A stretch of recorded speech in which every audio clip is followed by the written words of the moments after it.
Okay, so should we start? Sure. Okay. Hi, my name is Jared Duff, and I am chair of the IEEE Young Professionals Sweden Affinity Group.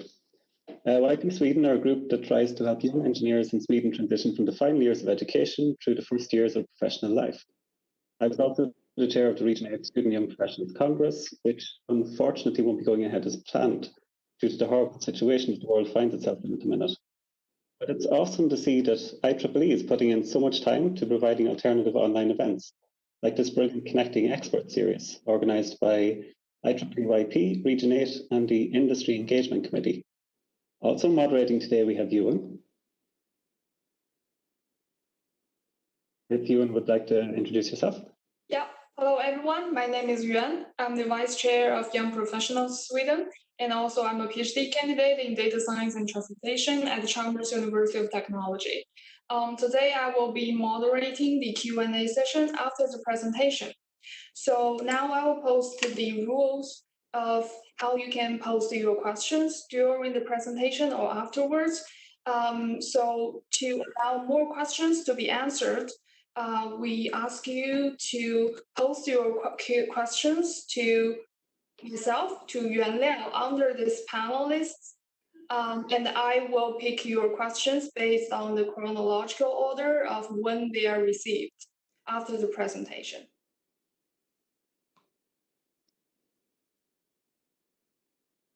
So without further ado, let me introduce you to someone who has a background in political economics, investigative journalism, and software development, is currently a Mozilla Foundation Fellow researching and developing data governance models, and has founded several communities in the tech space. It's my pleasure to introduce Anouk. Thank you so much. And thank you for having me. Yeah, I'm going to talk a bit about the work that I've been doing for the last 2 years, but also a bit about the surveillance that started to happen during this pandemic. So as a Mozilla Fellow, I've mostly focused on data governance and designing new models that help us collectively decide what we want to do with our data and how we can sort of collectively benefit from it. But before I get to that, which I will get to, I wanted to start with talking about kind of all the various initiatives that have popped up throughout this pandemic, which I roughly refer to as pandemic surveillance. It's a whole host of measures. We've seen, I think the government in Kentucky started forcing people to wear ankle bands when they didn't adhere to the quarantine measures. Immunity passports in Estonia. Governments all over the world are collecting massive amounts of data. And obviously there's the whole debate and creation of contact tracing apps and other types of tracing apps. So these are just some examples to set the tone of what's been happening. Of course, these are not all bad things. Like just because we're collecting data doesn't mean it's necessarily bad. But two things I think we've seen happen is kind of governments rushing to put data collection first as like the first response almost. And also in an effort to do that, inviting in a lot of companies to build those initiatives with them, which is often needed. It's often governments not having enough expertise in-house and needing to outsource.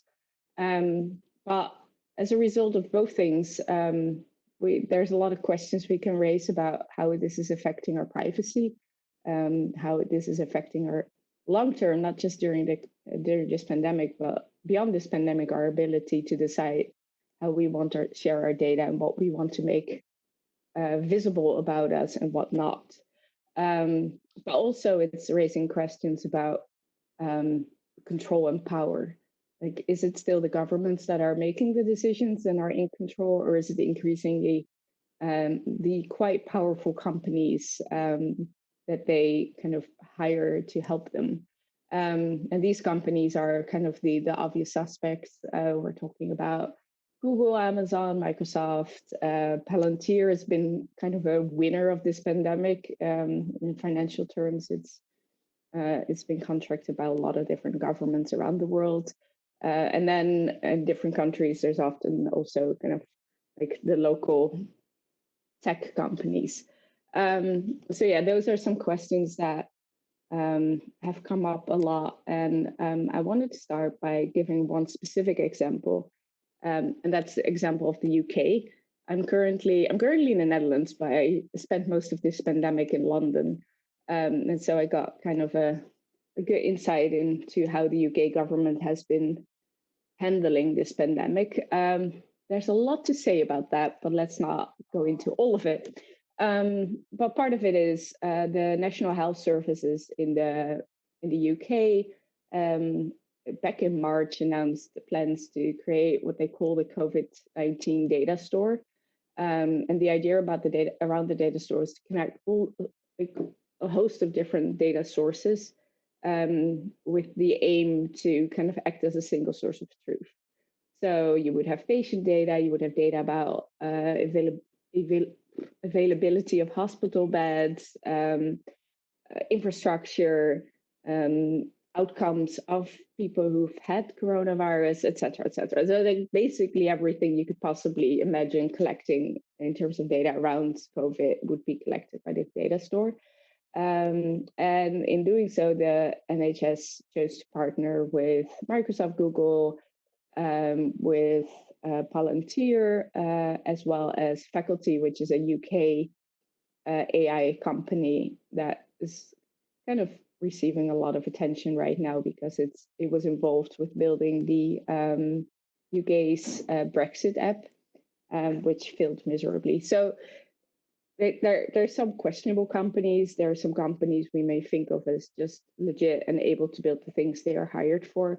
But as this announcement was made, the government also promised to be transparent, to not violate privacy rules, to not collect sensitive data that can identify individuals. And there are like a whole host of promises that were made. But quite quickly after the announcement, The Guardian already reported that actually some of those promises, even though we didn't know a lot of what was actually going on, there were some suggestions or some reasons to suspect not all of those promises were upheld.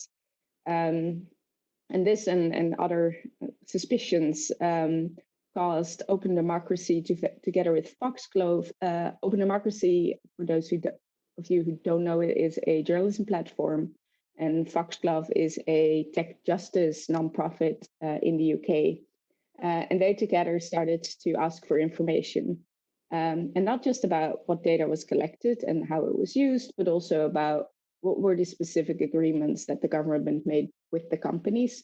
And one of the things that really raised suspicion is that Palantir was hired and only paid £1, which kind of raises the question of like, what other benefits are they hoping to get out of this arrangement, both right now as well as in the long term? So yeah, there were a lot of questions, and they tried to get answers through the normal routes, which is like freedom of information requests, where you ask the government to basically hand over a whole bunch of documents around the decision making, and in this case specifically the contracts. But the government didn't comply, and so both entities started a petition to still get the government to hand over these documents, which was signed by like over 14,000 people. I ended up writing an open letter, which was signed by most of the kind of privacy civil society in the UK to add some further pressure. And then finally, when Open Democracy and Foxglove threatened to go to court to get the documents that way, the government caved and handed over the contracts, which have revealed some really interesting things about what amount of power it handed over to the companies in question, which I will come to later. But I just wanted to give you this as an example of both kind of the kind of initial excitement that the NHS showed with like, look at this great thing we're doing. We're going to collect all the data and we're going to work together with all these companies. It shows both that and then kind of the suspicion, and also what can happen when you act on that suspicion and you start asking questions and you just basically don't give up. Like ultimately, there is a good chance it matters, like showing up matters. But basically, in the process of doing all of this, I think there were a lot of interesting questions raised and a lot of, I think often when you start to challenge these ideas and these partnerships, it's hard to even figure out what questions to ask in the first place. So I want to talk a bit here about like what to look out for, like what are the things we should be mindful of, and these are the things I also listed in the open letter as questions to the NHS, and which we still haven't had full answers to, but we're starting to get some answers. So the first one, and I think is kind of at the core of it all, is just a question of like, is there really a need here? So with the data store, it was sort of presented as this big thing that was going to solve a lot of problems. It was never really clear exactly what problems, right? Like what are the problems this is solving? And then to take a step back and be like, well, are these really the problems that are most urgent right now? And what are we not doing while we're focusing on these problems? And so in the case, so for instance, I think this is happening not just in the UK, but in a lot of different countries where the focus has been a lot on things like contract tracing apps and right now increasingly immunity passports. But are these really the most urgent problems we need to solve? I'm certainly not an expert on viral diseases. Like I don't know, but what I do know is that there are a lot of very specific groups and specific needs that arose during this pandemic that are getting insufficient attention. I think our doctors and nurses need proper protection. People living with their abusers right now and who were in lockdown with their abusers needed immediate attention. There are a lot of different causes that we were aware of that we sort of may not know entirely how to solve them, but we know that they need resources and we know they need our attention. And I think the question to ask is like, by focusing on this magical technology, are we maybe not paying attention to those things? And that's not just a message for governments, but also for, I think, if you look at the contract tracing apps, for instance, the first round was like, oh, let's do a lot of contract tracing. And then all the privacy advocates obviously started to point out like, no, this is a terrible idea. And then it's sort of in a third wave, we had solutions for the terrible idea, right? It's like, okay, so if you do want to do that, this is the privacy aware thing to do. And that's great, but it's kind of a local optimum. Like while we're all focusing on that problem, there's like a whole host of problems over there that maybe aren't as sexy and maybe aren't solved by a magic app, but they do need our attention. So I think that's one major thing to be mindful of. The second one, and I alluded to this earlier as well, is how does this idea, this plan, this contract with a private company, how does it shift power from the public to the private sector?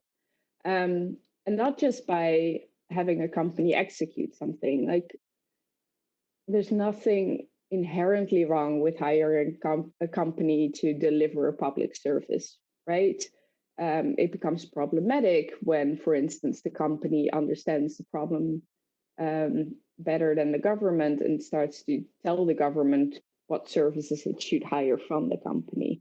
It becomes problematic when the services that are provided by the company are platforms that kind of lock the government in a very much in the same way that we as users are locked into platforms like Facebook.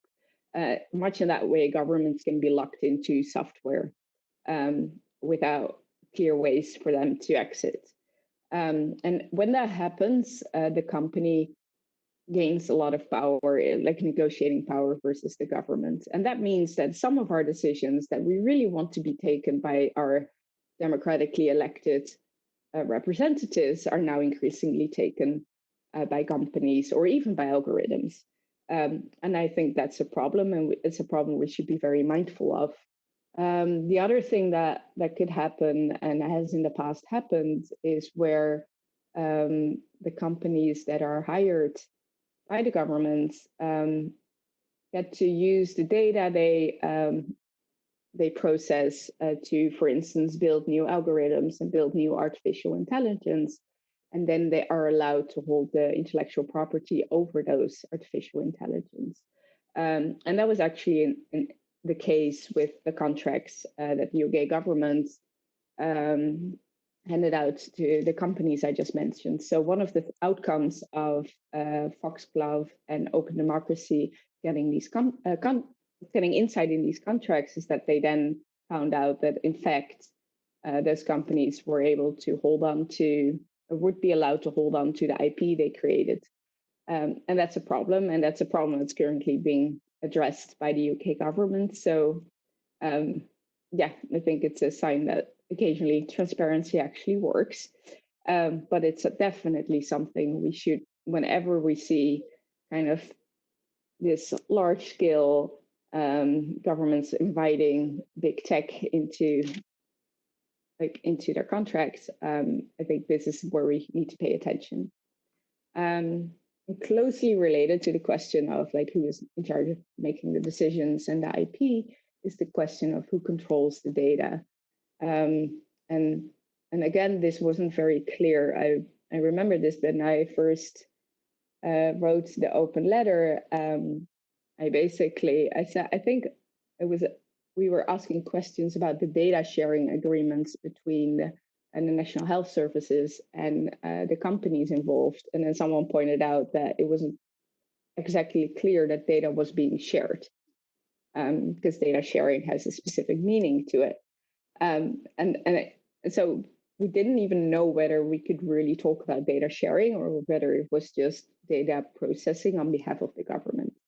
And that I think is interesting. It's not even that we're at that point, we're not even challenging that the data shouldn't, like, what should happen with the data. We're just asking, like, we don't even know what is going on right now.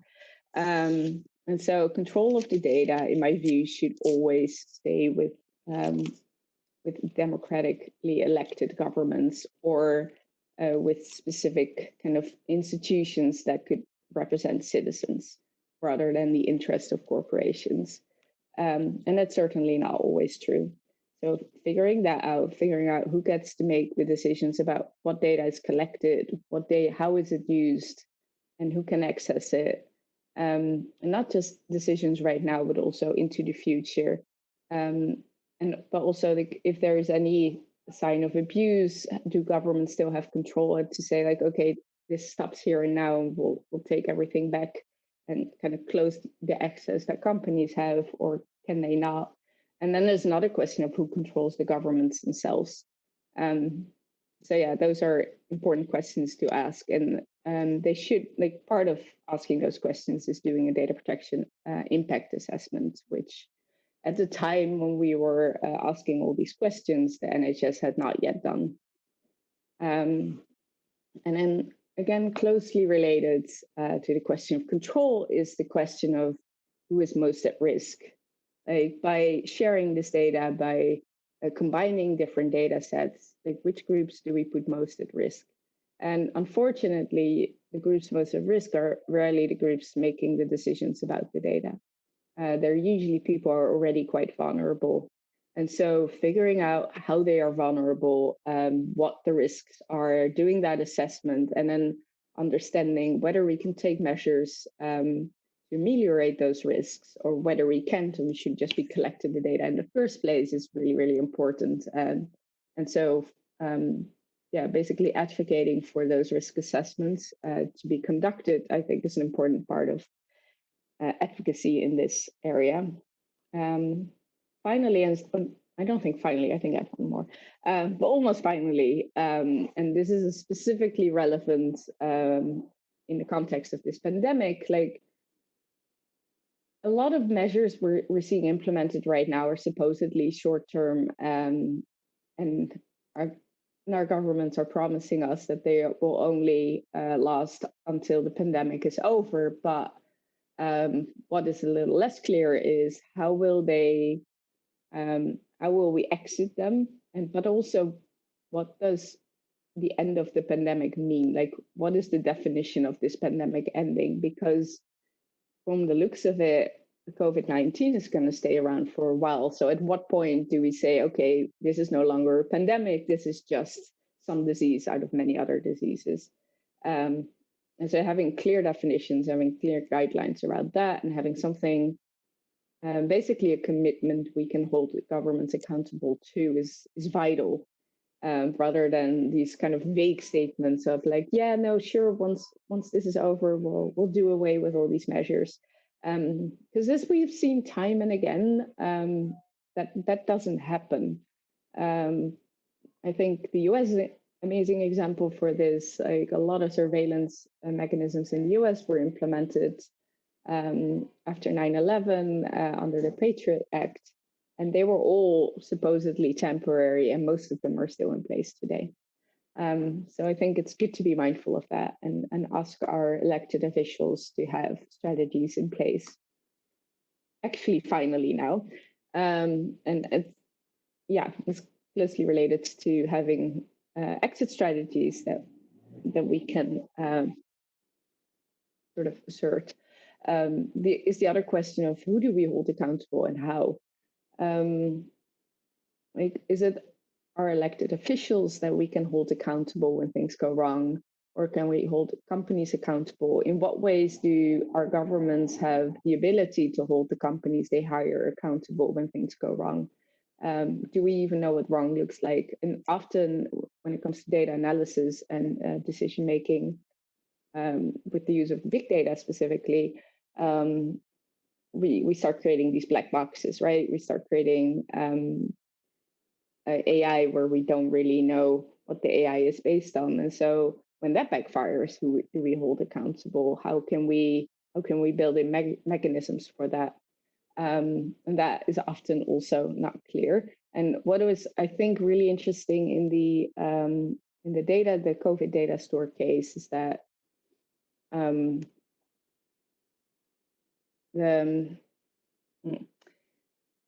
I lost my train of thought completely. Yeah, I'm sorry, I lost it. The question of accountability is important. I think it's maybe the most important thing, and it relates closely to the shift from public power to private power. So if increasingly our decision making about public services moves to the private sector, it becomes harder and harder and harder to hold those providing the services accountable, which is something to look out for. So yeah, those in a nutshell are kind of the things I'm looking for when I see these things happening.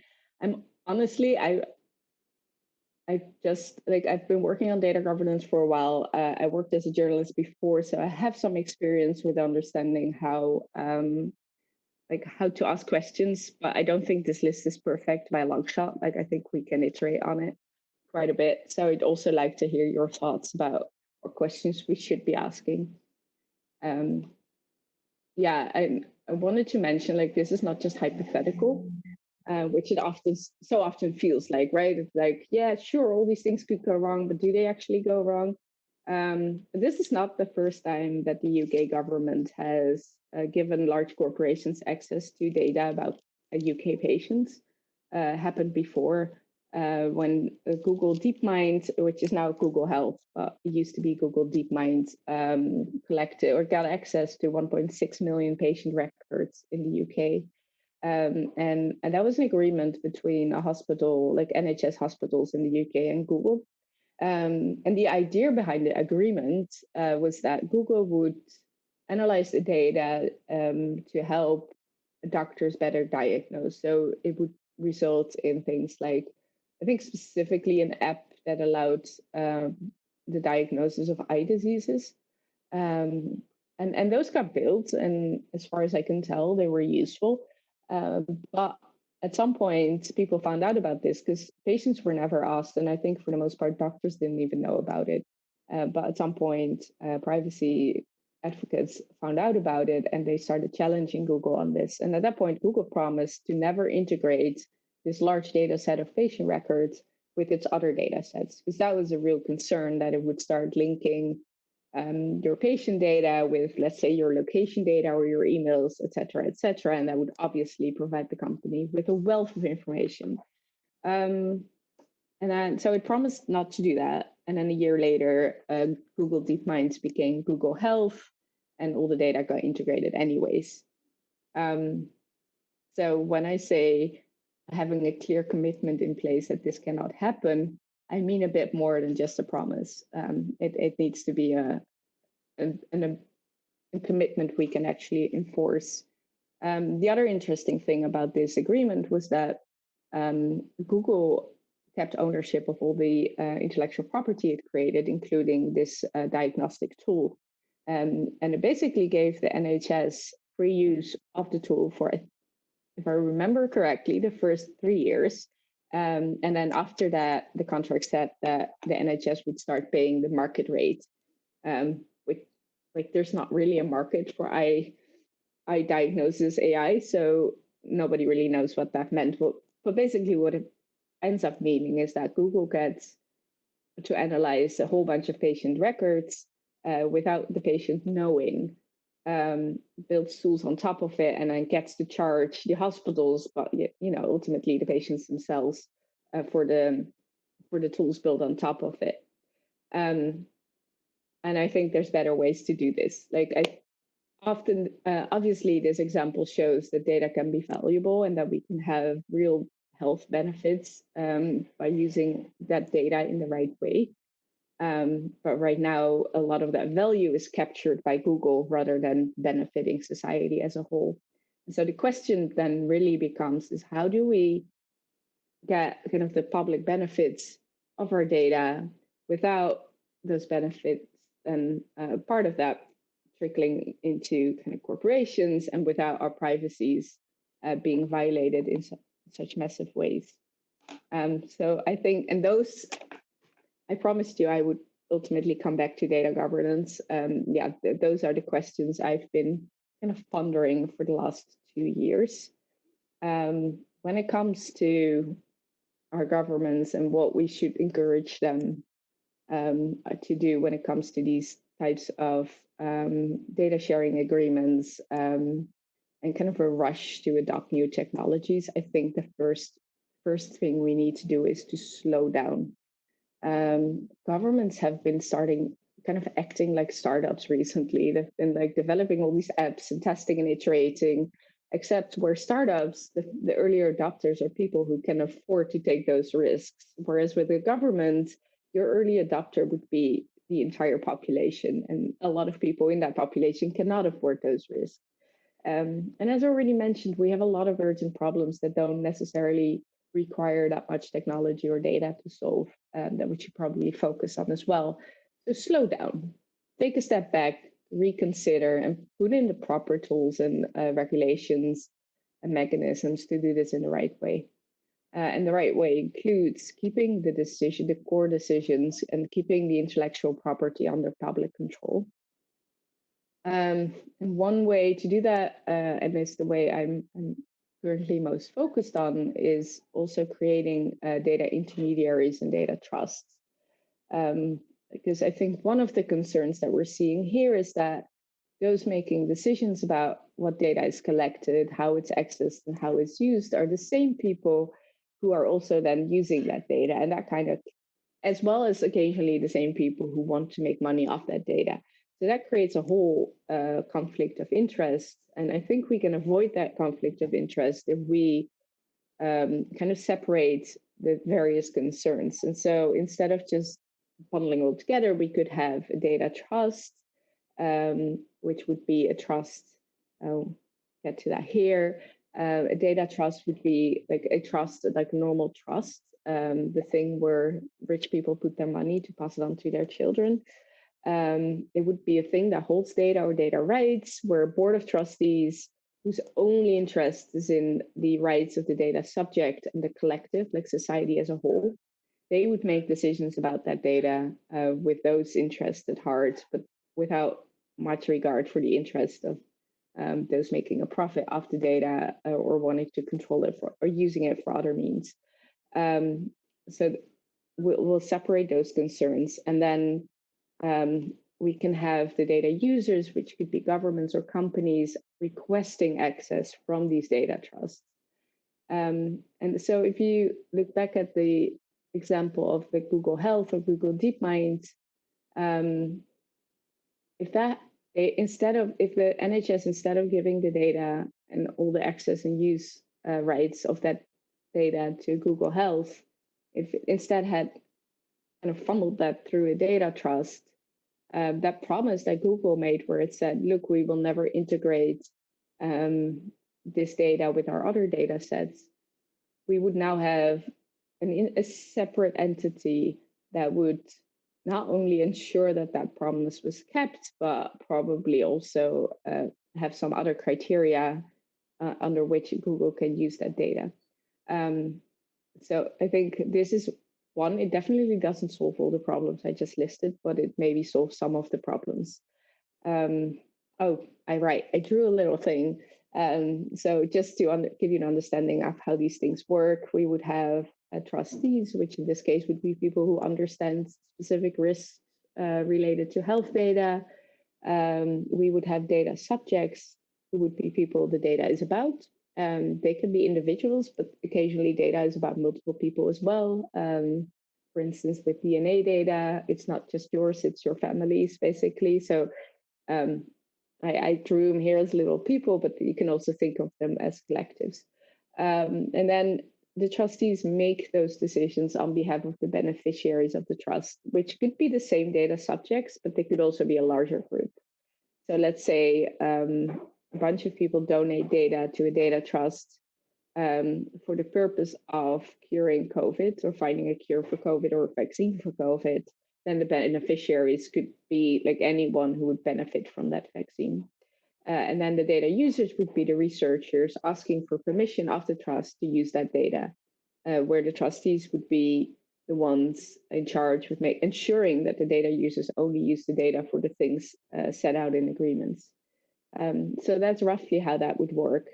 The beautiful thing about a data trust or trust in general is that it has a fiduciary duty built in. So much the same way as when you go to your doctor has a fiduciary duty to only have your best interest at heart. And that's called the duty of loyalty. Similarly, in a data trust, the data trustees would have that duty of loyalty. And so they cannot go against your interests, but they cannot even have a conflict of interest. That would just not be allowed. And if they do have it, you can take them to court, which creates a whole lot of extra accountability that we're currently lacking. And then doing so would also open up the data for the public good, right? So it would allow us to make use of that data for things that we all need, like a COVID vaccine. I think I'm running a bit long, so I'm going to keep this quite short. This is just my last slide. These are just two examples. Biobank is a data trust in the UK that allows people to donate medical data about themselves. And then there's a board of trustees deciding who can have access to that data, all of those people being researchers in general. FinData is a Finnish initiative that does a similar thing. It's a government-run one.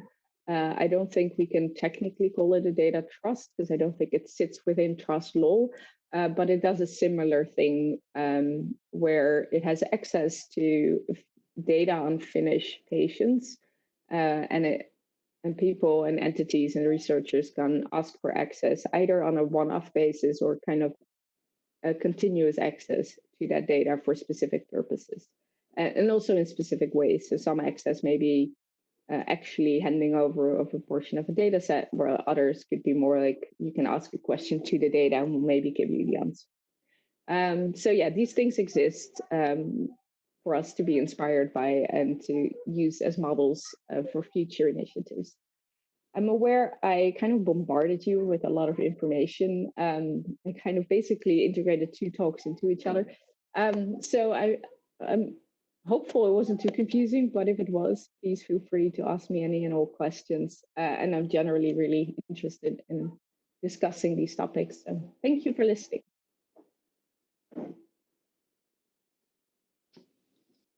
Thank you for the talk, Anouk. And no, it wasn't confusing at all. That's good to know. Shall I turn off my screen sharing? Let me do that. Ewan, have you any questions lined up? Yes, I have received a few questions from Ines. So I will just say the question. Do you have any recommendation for us as users to better protect our data, having in mind that we would like to keep our Gmail, some social media accounts? Right. So yeah, this is really the defensive question, which I don't spend a lot of time working on, although I do know a lot of people who do. Basically, I think there are things we can do to protect ourselves. One of them being get off Facebook, which kind of, I think in the second part of the question wasn't supposed to be the answer. But one of the major problems I think we're running into is that this is not a problem. The problem of privacy and of us all staying safe is not a problem we can each solve individually, especially because we are relying on the Facebooks and the Twitter of our worlds to connect to our friends, to know what events are going on, et cetera, et cetera. And so we, instead of only focusing on what can I do to keep myself safe, we need to figure out what we do collectively to stay safe as a collective. But obviously, I think in the meantime, as well as complementing those solutions, turning on encryption and making sure to not give your data away to the Facebooks of the world is probably an excellent step. That being said, I'm still on Facebook, so a bit of a hypercritical advice. Okay, here's another question from Ines. Given all the importance of the use of personal data by private companies, what do you think of the European GDPR regulation? And what do you think it is missing or could be added to that regulation to make it more robust? Right. So, wait, what's the first part of the question? So, because of the importance of the use of personal data by those private companies. Right. Okay. Yeah. We have the GDPR implemented in Europe, and what do you think that we can add to that to make it more robust? Right. So there are some really good use cases for our data by both private companies and governments, and often those are the ones where the user benefits from the use of that data as well as the company, rather than just the company benefiting. And the GDPR allows for those, so that's the good news. I think the kind of where I don't even know is where the GDPR falls short. It's just that the GDPR on its own can't save the world, because the way we are implementing the GDPR right now is to focus a lot on individual consent. So part of it is purpose control, and companies cannot just collect data for one purpose and then start using it for another. And that's sort of that's by design, so we don't have to worry too much about that.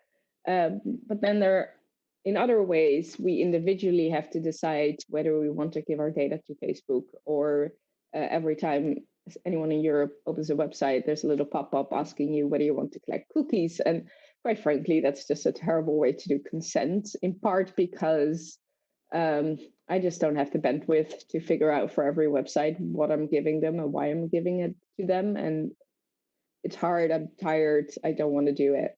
And even if I did want to do it, it would be a whole lot of work and require a lot of knowledge on my part. But then the other thing is, just the power imbalance makes it really hard for me to have actual meaningful consent. And that goes back to the earlier question of how can I protect myself if I still want to use Facebook?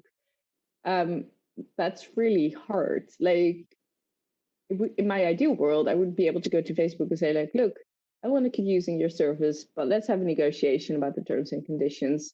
This is what I want. This is what you want. Let's have a conversation about how we can make this happen. But obviously, I'm in no position to do that.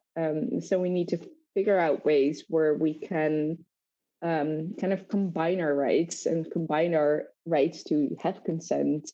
And so to create some sort of collective bargaining power rather than having individuals do it on their own. And the GDPR is sort of a building block for that. So it gives us individual rights, but kind of the next thing we need to do to really make use of those rights is to bundle them and collectively decide what we do and do not want to do. Okay, thanks for your answer. I just received another 2 questions. So the first Great. question is still related to what was asked before about this defensive protection, how you can protect your personal data. So the question is, how about the selection of browser for daily needs? Like, since Google Chrome helps in remembering the important passwords, there's a concern of how they manage those passwords, and can you really trust them to take care of your personal data and traces? I personally do not. I trust Firefox too, because, well, I know the people at Mozilla and I know they take special care to not collect anything. To the point where I think occasionally, like, I'm fine with collecting something if that helps in any way, but they don't. So, yeah, that's usually what I end up using. Yeah, it solves some of the problems, doesn't solve all of the problems. It's the same, like, I enable ad blockers always.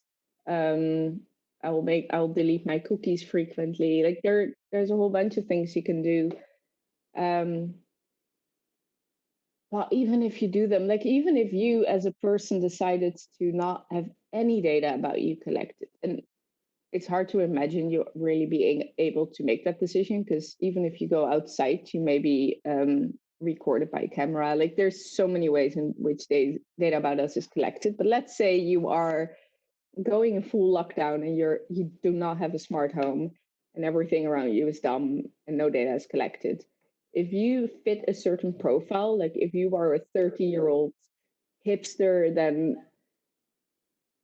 all the data collected about people who are somewhat like you, although quite frankly, the picture I just sketched of someone who never has any data collected about them, it's probably a pretty unusual human being, but let's assume they're not, and they fit kind of the profile of a 30-year-old hipster. The data collected by other 30-year-old hipsters will then help make inferences about this person who has never had data collected about them, other than maybe their name. And so it's really like we can take a whole bunch of the decisions and we can say we can have better passwords. We can make sure that we don't kind of share data we don't need to be sharing, especially pictures online. Like, those decisions we can make, but then there's still a whole bunch of things we don't have a lot of control over individually. Yeah. Okay, here's another question. Gerard asked that he was wondering if you have heard of the Clearview AI face recognition software that basically scrub the internet for images of everybody, regardless of privacy settings. Is there any way to hold them accountable for that? So there is this notion that when things are publicly online, then also everyone can use them, and I don't think that's true. But the last time I spoke to someone at the ICO, the data protection officer in the UK, they weren't entirely sure yet. So in my view, that should be illegal, right? Like, just because I posted a picture online, it doesn't mean I gave permission for that picture to be used in facial recognition AI. And so, and it is a thing we can regulate against, basically. Other than that, I just don't know. Like, it is a hard problem, because just because it's illegal, people can still do it. It's more than just saying it's illegal. We need to also have ways to enforce that. But as far as I'm concerned, it should be. I have a follow-up question about that. I wonder, like, you mentioned 2 examples of the data trust at the end of your presentation. Those are examples about public health. Right. For those private companies like Uber, their data are so valuable that their business model and their improvement of their services is completely built upon those valuable data. In that world, how this data trust idea can be implemented, like would those private companies easily hand over those valuable data to a third party, or to sort of establish those mechanisms that can easily for people to protect their privacy or to consent to the use of their data. Right. Yeah, no, I don't think they will. I think in some cases the value of their data is also a little overvalued, but rightfully, like whether or not that's true, I doubt the Ubers of the world will one day wake up and be like, yeah, let's put all this data in the trust. Which is why I focus on kind of moments in time where we have some leverage. And one of those moments is when a government hires a company to do something for them. That's a moment where a government has a bit of leverage and can say, well, you can have this contract and you can help us analyze this data, but we're going to do that through a data trust rather than handing you the data directly. Another one is when governments provide funding, and this happens already quite a lot in research. When researchers get funding, and then with that funding create data sets, the requirement is often that data set is then made publicly available. And while we don't want the very sensitive data to be publicly available in kind of an open access way, we could mandate that it's made available through a data trust, and that the data trust gets to decide how to make it available in a safe way. Yeah, that's a very good comment. I think due to the limited time, we have a final question from Ines. All right. This is definitely an important topic for everyone, what you just presented today. She was wondering what could we do as individual, as a part of IEEE YPs that can reach other people just to raise the awareness of this topic, especially given the special situation now, and raise awareness at our communities and governments to take some action. Right. I think there's two things. So one, the awareness I always try to raise, and actually I haven't talked a lot about this today, but it's really about this collective action that needs to happen. So privacy really isn't just about individuals. We need to look at it as a collective problem that we collectively need to solve. And so kind of, and it's the awareness is coming, but it's coming slowly, and raising that awareness constantly, I think, is quite important. I wrote an essay about this as well, if people actually want to read more about it. The other one is what I'm currently doing is trying to actually pilot these data trusts in different contexts. Like the health data context is a really obvious one, because health data is so obviously valuable for researchers, but also obviously sensitive and in need of protection. But there are a lot of other areas where this can be useful, and we need to just test it out. So if people think like, if you start a data sharing initiative of any kind, you're like, maybe we should have some kind of third party coming in and helping us make those decisions.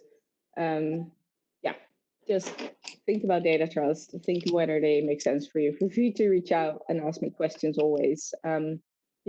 Just have that in the back of your mind, I think. Yeah. Thanks for your answer. I think that's all for Q&A session. I will let Gerard to take over to wrap up. Yeah, and just one quick final thought, dovetailing on Ines's question. Is there a good starting point to start reading up about the actions we can take to protect ourselves?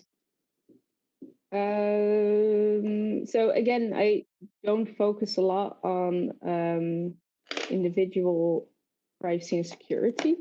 But if you want to read about more collective measures for data governance, I have written a bunch of things on Medium under my name, and my Medium is literally my name. And then I also have collected about 25 to 30 articles about different types of data governance structures, the legal side of it, the tech side of it, and all the rest of it. It's like, it's an Airtable with lots of links. So I don't really know how to share that. It's somewhere in my Twitter, I think. But yeah, feel free to reach out to me and ask for it. I am happy to point you in the right direction. Great, thank you. Thank you, Anouk. That was very Great. good. Thank you so much for having me. It was lovely. Thank you. Yeah, so I think we'll wrap it up there. Thanks everyone who joined today, and again, special thanks to Anouk for a wonderful talk. And yeah, hope we can do this again in the future. I hope so too. Thank you. Have a great day. You too. Bye. Bye, everybody.